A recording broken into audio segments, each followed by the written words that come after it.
Okay guys, continuing now from number 27 because the video just was not long enough. So now we're going to solve some inequalities and graph the solution. So solving inequalities is just like solving equations, very similar to it. Okay, so I'm going to start out and I am going to subtract 2 from both sides.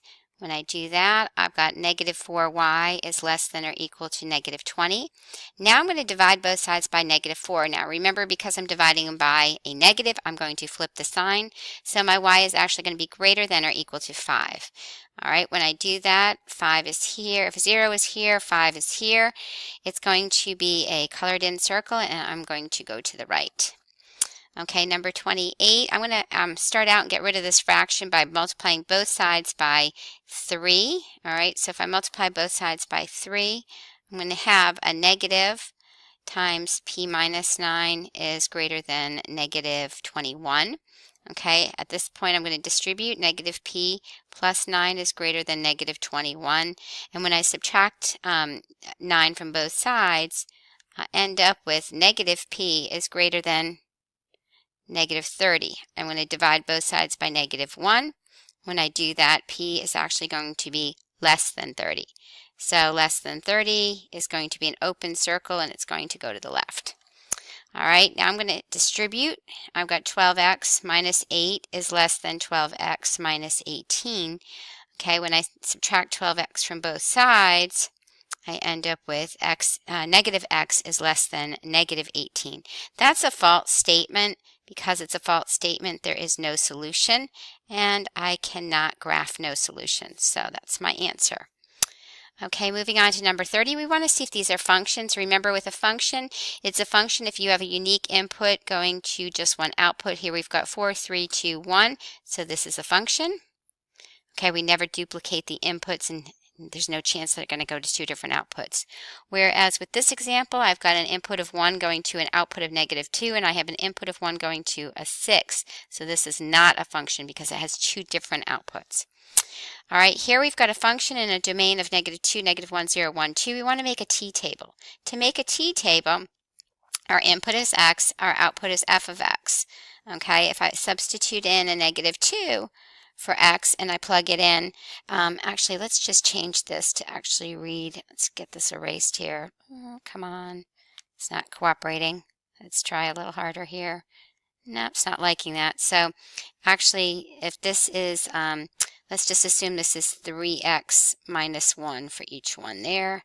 And our output would be our y value. An input of negative 2 would give us a negative 6 minus 1, and output of negative 7. Negative 1 would be a negative 3 minus 1, which would give me an output of negative 4. Input of 0 would be 0 minus 1 with an output of negative 1. Input of 1 would be 3 minus 1, which would be 2. And input of 2 would give me 6 minus 1, which is 5. So if these are the ordered pairs, negative 2, negative 7, I'm actually going to just graph them here. So negative 2, negative 7 would be here. If I had a negative 1, it would go down to negative 4. Then I have a 0 and a negative 1, and a 1 and 2, and 2 and 5. So the values would be graphed like that. Okay, moving on to number 33. These are literal equations. We're going to solve for capital L. So I want to start by moving this term to the other side by adding it. So 2w plus p is equal to 3l. And then to get L by itself, I am just going to divide both sides by 3. So I end up with L is equal to 2w divided by 3 plus p divided by 3, or you could have 2w plus p all over 3. All right, now we're solving for capital B. I'm going to subtract ax from both sides. Okay, so by is equal to c minus ax. And then I'm going to divide both sides by y. So my final answer is b is equal to c minus ax divided by y. Okay, or I could write this as b is equal to c divided by y minus ax divided by y. All right, number 35, we want to solve for a lowercase y, so we're going to start by subtracting 2x from both sides. Okay, I end up with negative 4y is equal to negative 2x plus 16. Now I'm going to divide both sides by negative 4. Okay, when I simplify, y is going to be equal to, let's see, 1/2 x plus minus 4. Okay, I just took the negative 2 divided by negative 2 is actually 1/2 x, and 16 divided by negative 4 is negative 4. All right, solving here for x. When I do the x here, I'm going to subtract 8y from both sides.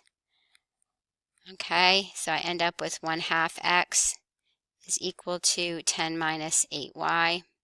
Okay, now I'm going to multiply both sides by 2 to get rid of the fraction. So if I do that, and I end up with x is going to be equal to 2 times 20 after I distribute is 2 times 10 is 20 minus 16y.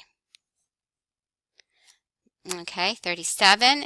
I'm just going to use the vertical line test to see if it's a function. In this case, it's going to pass the vertical line test, so it is a function. Here, I go through 2 points, so it's not a function. Okay, number 39, Mary wants to have at least a 94 average for the year in her algebra class. Her current test scores are 95, 100, 85, 97. What does she need to score on her 5th test to have at least a 94?